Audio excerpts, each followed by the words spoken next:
राजधानी जयपुर से बड़ी खबर, जहां यूट्यूबर एल्विश यादव के खिलाफ जयपुर के साइबर थाने में केस दर्ज किया गया है। पुलिस एस्कॉर्ट के साथ वीडियो के वायरल होने के बाद यह मुकदमा दर्ज हुआ है, जहां जयपुर के पुलिस कमिश्नर बीजू जोसेफ के निर्देश पर केस दर्ज किया गया। जांच की जा रही है। सरकारी मशीनरी का दुरुपयोग करने और वीडियो में भ्रामक प्रचार कर पुलिस की छवि को धूमिल करने के गंभीर आरोप एल्विश पर लगे हैं। और राष्ट्रदीप की तरफ से जानकारी दी गई, कहा कि हमने तमाम फैक्ट चेक किए हैं और रिकॉर्ड को खंगालने के बाद रिकॉर्ड में कहीं भी एल्विश को पुलिस एस्कॉर्ट देने की जानकारी सामने नहीं आई है। इसके बाद साइबर थाने में शिकायत दर्ज कर ली गई है पुलिस की तरफ से। ये बड़ी खबर इस वक्त।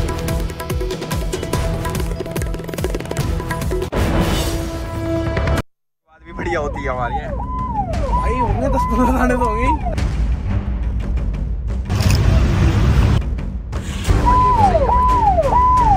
ये सही है। फिर विवादों में यूट्यूबर एल्विश यादव, जयपुर पुलिस पर भी उठते सवाल। आखिर किसने दिया एल्विश को वीआईपी ट्रीटमेंट? हमने ऐसा कोई एस्कॉर्ट किसी को प्रदान नहीं किया गया है। ये कोई पुराना कोई वीडियो होगा। अभी रिसेंट पास्ट में ऐसा कोई सुरक्षा या एस्कॉर्ट या कोई प्रोटोकॉल उनको दिया नहीं है। जयपुर पुलिस भले ही यूट्यूबर एल्विश यादव को सुरक्षा देने की बात से इनकार कर रही हो, लेकिन ये तस्वीरें और गाड़ी के अंदर एल्विश यादव की बातचीत चीख कर बयां कर रही है कि जयपुर विजिट के दौरान उसे वीआईपी ट्रीटमेंट दिया गया। ये दो तस्वीरें एल्विश यादव के जयपुर दौरे के दौरान की है, जिसमें साफ देखा जा सकता है कि एल्विश की गाड़ी के आगे आगे पुलिस की गाड़ी चल रही है। इतना ही नहीं, उनकी गाड़ी ड्राइव करने वाला शख्स कांग्रेस नेता और पूर्व मंत्री प्रताप सिंह खाचरियावास का बेटा बताया जा रहा है। अब जरा इन दोनों की बातों से आप अंदाजा लगा सकते हैं कि एल्विश यादव को पुलिस की सुरक्षा मिली थी या नहीं। अब अपने जिप्सीज बैग है। हाँ भाई, वापस आ गई। इस बार ब्लू वाली है, सफेद वाली कहाँ गई? सफेद वाली नहीं भाई, आपकी बार के थाने वाली आएगी अपने को, कल आएगी सफेद वाली भाई लाइन से। ओके। हाँ भाई। अब ये भाई यहाँ जो सा थाना लगता है वहाँ से आई है। ये भी सही है भाई, ये सही है। हाँ भाई, ये जल्दी निकाल देती है भाई ट्रैफिक में। चेतक निकाल देती है भाई। ये चेतक का क्या सीन है? ये चेतक क्या है भाई? ट्रैफिक हमारे में तो चेतक को स्कूटर कहते हैं। ना भाई, ये लोगों की सुरक्षा के लिए बनाई है वैसे तो। हाँ, और फिर ये जाम वाम भी हटवा देती है। लोकल थाने के होते हैं तो इनको नॉलेज भी होती है इस चीज की। ओके फिर ठीक है। मौज आ रही भाई पूरी। लोग अपने पाव भाजी खा ली, गोलगप्पे खा ली, अपने चल दिए होटल। यूट्यूबर एल्विश यादव इन दिनों सुर्खियों में। दरअसल एल्विश यादव के वीडियो सोशल मीडिया पर वायरल हो रहे हैं। ये वीडियो राजधानी जयपुर के बताए जा रहे हैं, जिनमें एल्विश यादव एक युवक के साथ कार में बैठकर कहीं जाते आते नजर आ रहे हैं। और सबसे खास बात है कि जयपुर पुलिस की चेतक गाड़ियां इस कार को एस्कॉर्ट करते हुए भी नजर आ रही है।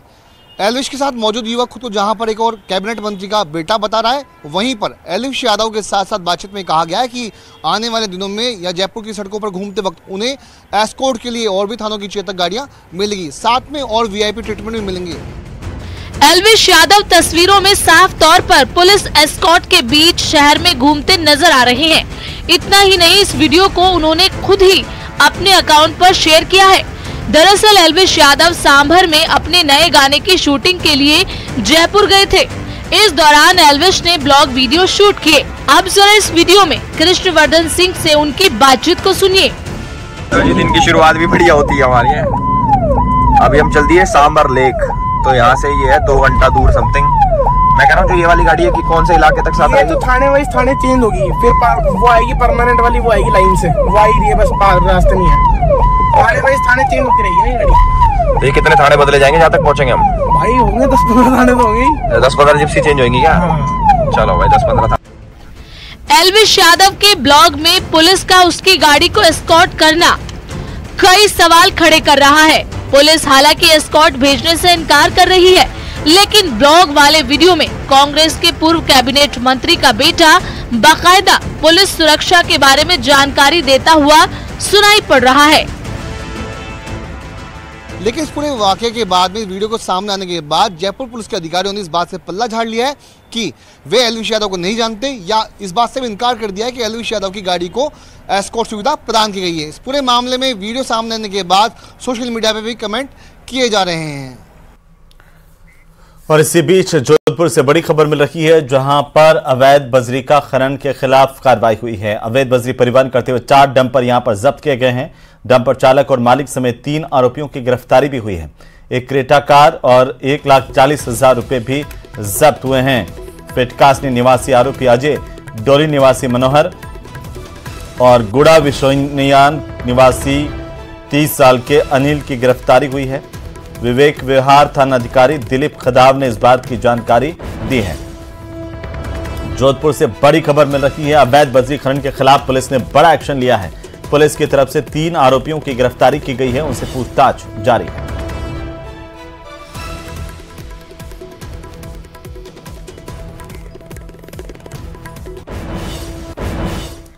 तो कोटा में मंगलवार खैरथल तिजारा की भिवाड़ी से बड़ी खबर, जहां पर बैटरी के गोदाम में चोरों ने कोहराम मचा दिया। लाखों की बैटरी चोरी करके चोर ले गए। गोदाम के बाहर खड़ा लोडिंग टेम्पो भी चोर चोरी करके ले गए हैं। चोरों के हौसले बुलंद हैं। चोरी की घटना सीसीटीवी में कैद हुई है। पुलिस ने घटनास्थल का जायजा लिया, जांच की जा रही है। बड़ी खबर खैरथल तिजारा के इलाके से, जहां पर चोरों के हौसले बुलंद है। भिवाड़ी से ये बड़ी जानकारी आ रही है। बैटरी के गोदाम में चोरों ने इस बार सेंधमारी की है। चोरी की बड़ी वारदात को अंजाम दिया और यहां पर गोदाम में खड़े टेम्पो में बाकायदा बैटरियां डाल करके टेम्पो समेत चोर चोरी का माल लेकर फरार हो गए।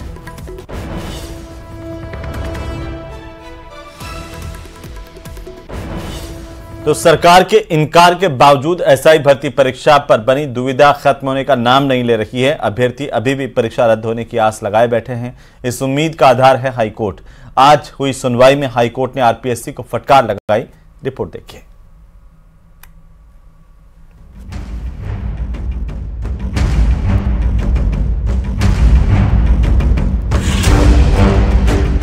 हाईकोर्ट ने आरपीएससी को लगाई फटकार।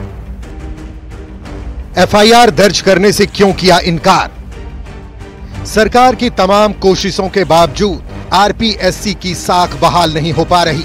आरएस ने 2 फरवरी को प्री एग्जाम आयोजित करवाया, लेकिन अभ्यर्थियों ने झुंझुनू के नवलगढ़ में एक परीक्षा केंद्र पर पेपर का लिफाफा खुला पाए जाने का आरोप लगा दिया।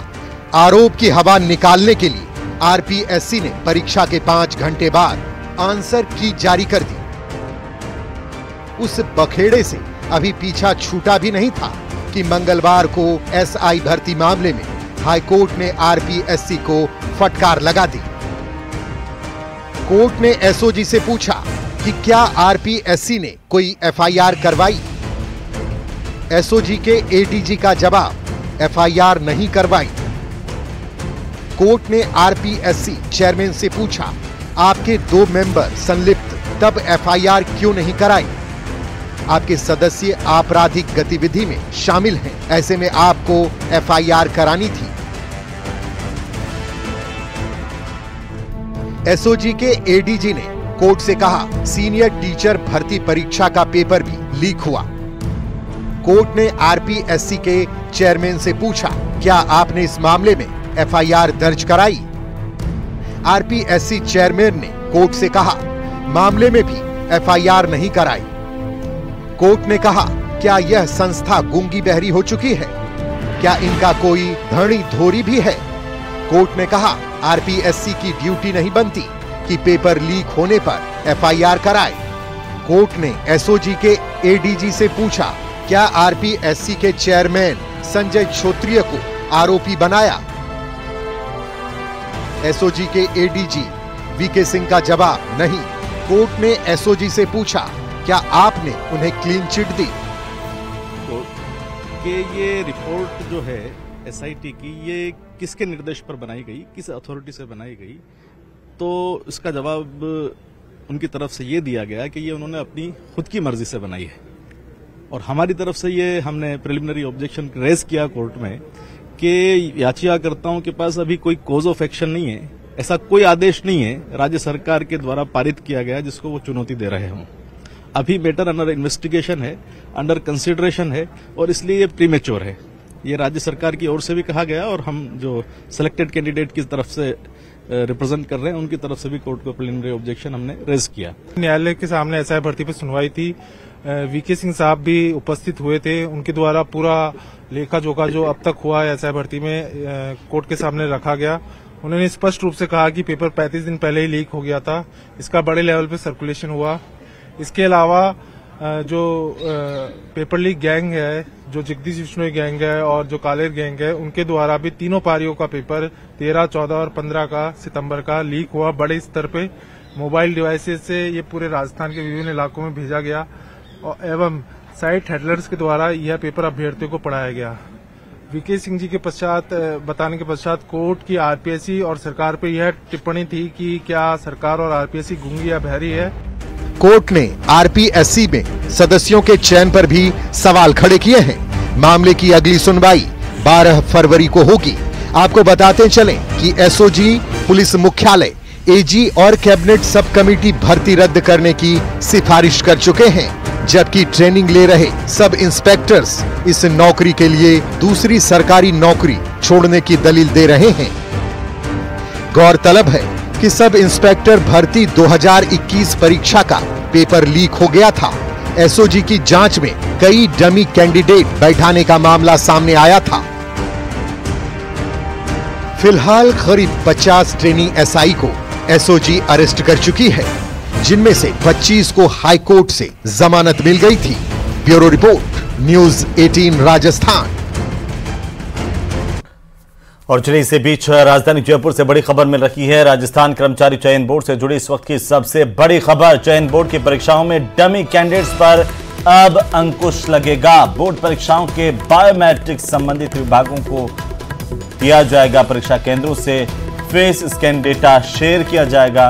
परीक्षा से जुड़े विभागों को ये बायोमेट्रिक डेटा मिल पाएगा। विभाग आसानी से डॉक्यूमेंट और फिजिकल वेरिफिकेशन कर पाएंगे। इसके जरिए ज्वाइनिंग और भविष्य में किसी भी जांच में ये डेटा काम आएगा, जो अभ्यर्थी का डेटा होगा।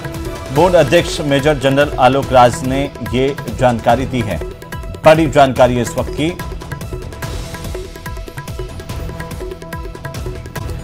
तो हर एक बात पर बेबाकी से जवाब देने वाले डॉक्टर किरोड़ीलाल मीणा इन दिनों शांत नजर आ रहे हैं, लेकिन उनके आरोपों के बाद प्रदेश की सियासत में जोरदार हलचल मची हुई है।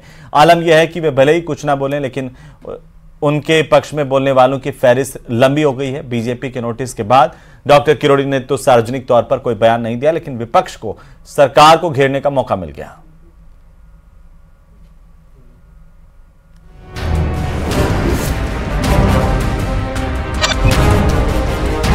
बताओ क्या करो। ये जो इन्होंने कहा कि मेरे फोन टेप होते हैं, इसलिए आपने ये गलत आवाज उठाई है, तो आप जवाब दे दो। अब डॉक्टर किरोड़ीलाल मीणा को निपटाने की तैयारी आपने कर ली।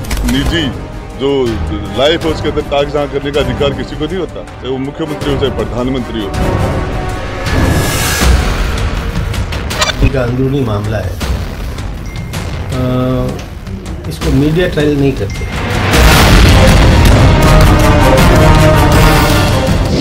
किरोड़ी पर एक्शन, विपक्ष का रिएक्शन। नोटिस पर क्या जवाब देंगे किरोड़ी? मदन राठौड़ की विपक्ष को नसीहत, बोले ये पार्टी का आंतरिक मामला।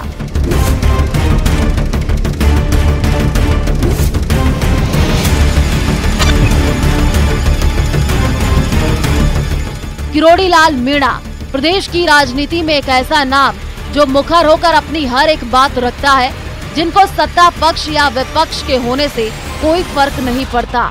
इन दिनों वही किरोड़ीलाल मीणा राजनीति के केंद्र में है। अपनी ही पार्टी पर फोन टैपिंग जैसे गंभीर आरोप लगाने के बाद किरोड़ीलाल मीणा भले ही फिलहाल शांत हो गए हों, लेकिन विपक्ष खुलकर बोल रहा है। टीकाराम जूली और प्रताप सिंह खाचरियावास के बाद अब पूर्व मंत्री राजेंद्र गुढ़ा ने भी किरोड़ीलाल मीणा के मसले पर रिएक्शन दिया। राजेंद्र गुढ़ा का कहना है कि किसी की निजी जिंदगी में झांकना सही नहीं और उनके साथ जो हो रहा है उसका अंजाम ये लोग भुगतेंगे। कैबिनेट मंत्री की उसकी निजी जो लाइफ है उसके अंदर ताक-झांक करने का अधिकार किसी को नहीं होता, चाहे वो मुख्यमंत्री हो चाहे प्रधानमंत्री हो। और किरोड़ीलाल जी भूल गए लोग, 5 साल तक सड़कों पर उन्होंने आंदोलन किया था, लड़ाई लड़ी थी।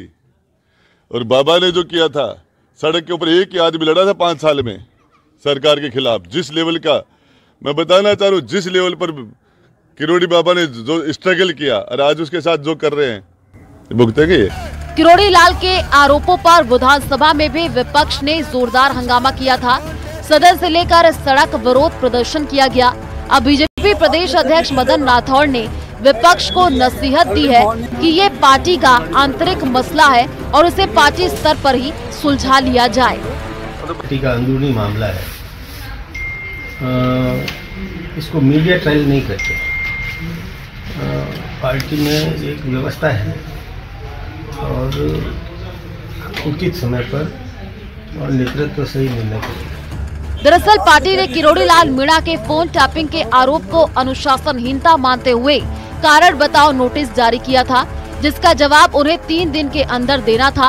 हालांकि किरोड़ी लाल मीणा ने सार्वजनिक रूप से अभी कोई बयान जारी नहीं किया है, लेकिन खुद को पार्टी का अनुशासित सिपाही बताते हुए नोटिस मिलते ही जवाब देने की बात कही थी। किरोड़ी लाल मीणा को भेजे गए नोटिस में पार्टी ने कहा कि आप बीजेपी के सदस्य हैं और पार्टी के टिकट पर सवाई माधोपुर क्षेत्र से विधायक निर्वाचित हुए हैं। आप राजस्थान सरकार में मंत्री भी हैं। आपने पिछले दिनों मंत्री परिषद से इस्तीफे की खबर न्यूज़पेपर में छपवाने के लिए उपलब्ध करवाने और सार्वजनिक रूप से बयान देकर भाजपा नीति सरकार पर फोन टैप कराने का आरोप लगाया, जो असत्य है। आपने बयान देकर बीजेपी की बहुमत वाली सरकार की प्रतिष्ठा को धूमिल करने का काम किया। आपका उपरोक्त कृत्य पार्टी के संविधान में वर्णित अनुशासन भंग की परिभाषा में आता है। नोटिस में कहा गया कि आपके उपरोक्त बयान को पार्टी के राष्ट्रीय अध्यक्ष ने पार्टी के संविधान में वर्णित अनुशासनहीनता माना है। बीजेपी के राष्ट्रीय अध्यक्ष के निर्देशानुसार आपको ये कारण बताओ नोटिस भेजा जा रहा है। आप आरोपों पर 3 दिन के अंदर अपना स्पष्टीकरण प्रस्तुत करें, अन्यथा ये समझा जाएगा कि आपको उपरोक्त आरोप के बारे में कोई स्पष्टीकरण नहीं देना है। किरोड़ी लाल मीणा के बीजेपी पर लगाए गए फोन टैपिंग के आरोपों ने सियासत को गर्म कर दिया है। विपक्ष को बैठे बिठाए सरकार को घेरने का मुद्दा मिल गया। अब देखना ये होगा कि बीजेपी के भेजे गए नोटिस पर किरोड़ी क्या जवाब देते हैं और जवाब से संतुष्ट न होने पर पार्टी अगला कदम क्या उठाती है। Bureau report, news 18 Rajasthan.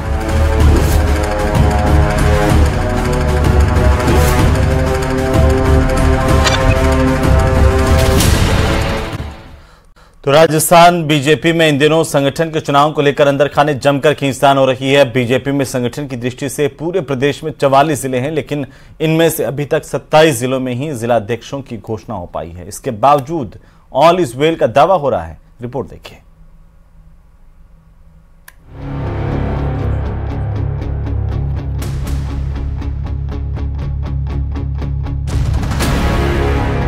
ये वो पार्टी है जो दुनिया की नंबर 1 विश्व की सबसे बड़ी पार्टी भारतीय जनता पार्टी, जो अनुशासन के नाम पर जानी जाती है। दावों के आसमान से धरातल का सच नहीं दिखाई देता।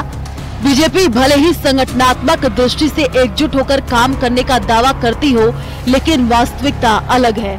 इस बार संगठन पर्व में बीजेपी आम सहमति बनाने में नाकाम साबित हो रही है। पहले मंडल अध्यक्षों के चुनाव में जमकर विवाद हुआ, तो अब जिला अध्यक्षों के चुनाव में पार्टी अभी तक सहमति नहीं बना पा रही है। अभी तक 44 में से 27 जिलाध्यक्षों की हुई घोषणा। 17 जिलों में जिलाध्यक्षों की घोषणा नहीं हो पाई, जिससे प्रदेश संगठन के चुनाव में देरी हो रही है। हमारे 44 जिलों में से 27 जिलों के अध्यक्ष चुनाव के माध्यम से चुन लिए गए हैं। शेष 17 जिलों में भी चुनाव की प्रक्रिया के माध्यम से ही और अध्यक्ष चुने जाएंगे। बताया जा रहा है कि वरिष्ठ नेताओं की आपसी खींचतान के कारण 17 जिलों में चुनाव नहीं हो पा रहे हैं। जिला अध्यक्ष के चुनाव पूरे हो तो प्रदेश अध्यक्ष का चुनाव हो। हालांकि मदन राठौड़ का प्रदेशाध्यक्ष के रूप में निर्विरोध निर्वाचन तय माना जा रहा है। हमारे सब नेताओं ने, मैं भी आज प्रवास में हूँ, हम सब मिलकर सर्वसम्मति बना के और हम चुनाव की प्रक्रिया कर रहे हैं। और राजस्थान के अंदर 44 जिलों के अतिरिक्त 1138 हमारे कुल मिला के मंडल है, उसके अंदर 1000 के लगभग मंडलों का गठन हो गया है। तय कार्यक्रम के अनुसार तो मंडल अध्यक्षों और जिला अध्यक्षों के चुनाव का काम पूरा हो जाना चाहिए था, लेकिन आधी फरवरी बीतने को है और अभी तक मंडल अध्यक्षों और जिला अध्यक्षों के चुनाव पूरे नहीं हुए हैं। ऐसी हालत में प्रदेशाध्यक्ष के चुनाव की अंतिम तिथि का कोई अता पता नहीं है। भारतीय जनता पार्टी वो पार्टी है जिसके यशस्वी मुख्यमंत्री भजन लाल शर्मा जी और हमारे प्रदेश के अध्यक्ष मदन राठौड़ जी, हम सब नेताओं ने मिलकर, कार्यकर्ताओं ने मिलकर तय किया है, हम सर्वसम्मति से चुनाव की प्रक्रिया अपना रहे हैं। शेष जिलों में चुनाव के माध्यम से और जिलाध्यक्ष की घोषणा की गई है। असल में बीते दिनों पार्टी के राष्ट्रीय संगठन महामंत्री BL संतोष भी आए थे। तब उन्होंने निर्देश दिए थे कि 50% नहीं पूरे चुनाव होने चाहिए। तो राजस्थान बीजेपी की कोशिश है कि सर्वसम्मति से जिला अध्यक्षों के नाम सामने आने चाहिए, लेकिन अपने खास के चलते ऐसा संभव नहीं हो पा रहा है। ऐसे में पार्टी दुविधा में है कि आखिरकार इस मुश्किल का हल निकले तो कैसे निकले। न्यूज़ 18 राजस्थान के लिए जयपुर से सुधीर शर्मा की रिपोर्ट। तो कोचिंग नगरी